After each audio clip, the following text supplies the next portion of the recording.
So I'm going to tell you how to get good at gesture drawing. So let's say you know how to do proper perspective by now because you saw my other video. You draw your characters from the right point of view without them being weirdly squashed or stretched. Well, now you need to move them. Make them act like actors, and for that, their body should follow certain basic rules to make them flawlessly move and behave like creatures so they don't look like lifeless sticks. But how do you do that? What's the thing that makes them alive? I'm sure you're quite familiar with Disney characters or, yeah, even anime characters. They move so smoothly. You clearly understand their emotions and intentions, even if they are sometimes so exaggerated in a way, but they look natural anyway. And they look so because who draws them? Observes and studies real life motion. The flow is what I want to see in a well designed character. And what's really this flow? Overall, in gesture drawing, flow is about capturing the dynamic essence of a subject movement with fluid and expressive lines. It's a skill that requires practice, obviously, lots of practice, observation, and a willingness to let go of perfection. That's really the last thing you should care about in favor of capturing the vitality and energy of the movement. So what studying gesture drawing allows you to do is capturing the rhythm and gesture of the subject's pose, emphasizing the dynamic interaction between different body parts, and make them dialogue in a way.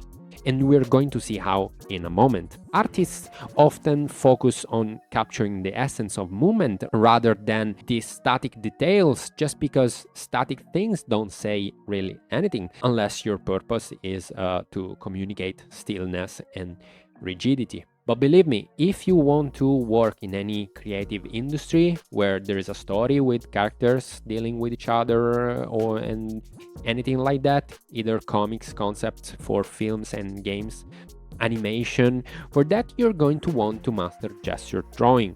So now, in order to get you started on the fundamental concept of gesture drawing, I'm going to outline 3 principles that will become your solid base when you give life to your figures. And after that, I'm going to tell you in practicality what you should do to train yourself and become real good at it. So I already told you the importance of flow in capturing the essence of movement with expressive lines. And speaking of lines, there is an important line that you need to know. It's the line of action. The line of action, it says it already, it captures the action and therefore the dynamic movement and energy of a pose.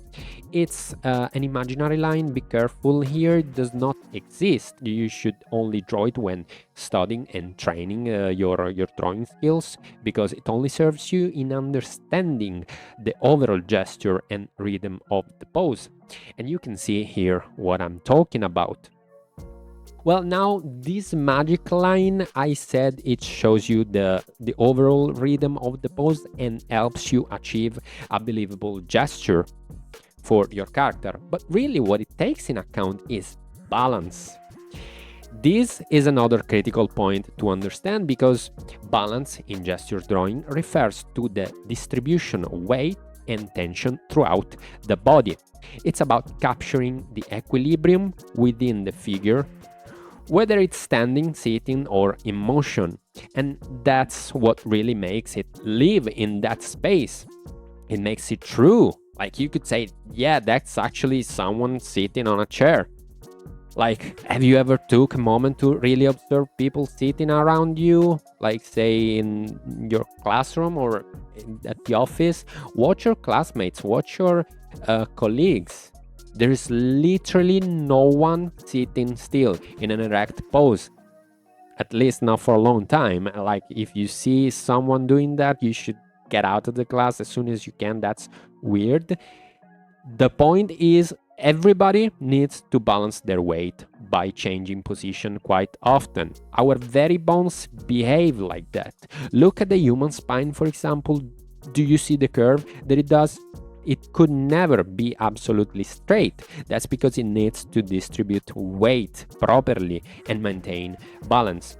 So when drawing a figure, you need to consider how the weight is distributed and how it affects the overall posture. For instance, if a figure is standing, there might be more weight on one leg than the other, causing a slight tilt in the hips and shoulders to maintain balance. In fact, balance is about creating a sense of stability or dynamic tension in the pose. I'll give you a cool tip here. If you want to know if your figure is balanced, you should be able to drop a straight line down from the character's neck, and at least one weight-bearing foot should be under it. If not, that's off balance. Now, I want to teach you a very important lesson here. No parallel lines are allowed, ever. Take this figure again. See, the plane of the pelvis is a bit tilted, so the plane of the shoulder is too, but in the opposite direction. You know, otherwise they would be parallel, and we don't like parallel lines. And guess what? Also the head is tilted. Everything contributes to create balance and almost a dialogue with each other. As I said earlier, distributing weight in the proper way. But so far we talked about imaginary lines anyway. Reality is the same goes for the actual lines that you draw too. Take this arm, for example. To a certain line, another one is opposed to it, but it's different. To a curved one, another is slightly more straight and pointing to a different direction. Take a look as if they were parallel to each other with no dynamic involved. Well, these are just tubes with no life, while that one, you could say, it looks like an actual arm. We could almost say human anatomy itself is dynamic. Well, now I want to give you a bonus information here. If you really want to take your gesture drawing to the next level, you need to pay close attention to another thing. It's the secondary motion. Like, how many motions are there, you might ask? No, just a second one, which is actually the consequence to the primary one. We're talking about hair, clothing, and accessories, which move because the body first moves. They add realism and depth to character movements. These additional elements move together with the primary motion, enhancing the overall fluidity. But all this should really be on a topic on its own, because there's so much to say involving things and forces like gravity, stretching, squashing, and so they'll be on a dedicated video. For now, just know that that's a thing. Alright, time to grab that pencil and get down to business. Here's what you do. The key to getting started is to nail down the flow of the figure. That's your main focus right now. Remember the line of action? That's your tool. But hey, don't bother drawing your own stuff right now. Instead, head over to Pinterest and search for Disney model sheets. So, step 1, find those model sheets. Step 2, pick a character you like and find the line of action of each pose. No need to redraw the whole figure, just sketch the line. Step 3, rinse and repeat as much as you can, like hundreds of times. One thing you should not do is using real-life photos just yet. You should use professionally drawn character sheets because, unlike photos, they tell you how to capture movement the right way without overwhelming complexity, since you don't have the ability to synthesize real motion yet. So trust me, you got this. Moving on.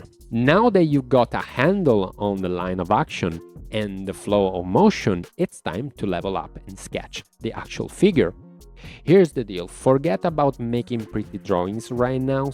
Seriously, there's no one judging your artistry at this stage. All we're after are sketches bursting with energy and movement. Grab those same character sheets or find new ones and start sketching those poses using loose, energetic lines. But here's the twist. While the line of action was your main objective before, now you need to also consider the weight and balance of the figure. With these contour lines, your mission is to capture the vibe and movement of the figure. Keep them loose, keep them curvy, and make sure They really convey the action. And remember, no parallel lines ever. Alright then, once you put in some serious reps like 30, 50 times a day for a good while, it's time to tackle real life photos. So go online and grab whatever photo you like with a cool pose as a reference and start drawing it. But hold up, because our never-ending goal here is to always level up, so I've got a plan for you. Start by drawing a realistic version of the photo, keeping it pretty true to what you see, not too much gesture or flair. Next up, take another go with it. This time, loosen up a bit and add some more gestural lines, but still keep it under control. Now for round 3, let loose, go wild with energetic, fast strokes. Think single, intentional lines that really bring out the shapes. Alright, now flip the script, do the same thing in reverse. What you'll notice after you've done this with a bunch of different poses and figures is something pretty cool. Right in the middle of this practice, you'll find that sweet spot, the perfect blend of realistic and stylized drawing with just the right flow to bring it all to life. And that's all from me on gesture drawing. Now, if you want to take your skills to the next level and also apply all we just said here, it's time to dive into anatomy. Check out this video and get started. Bye.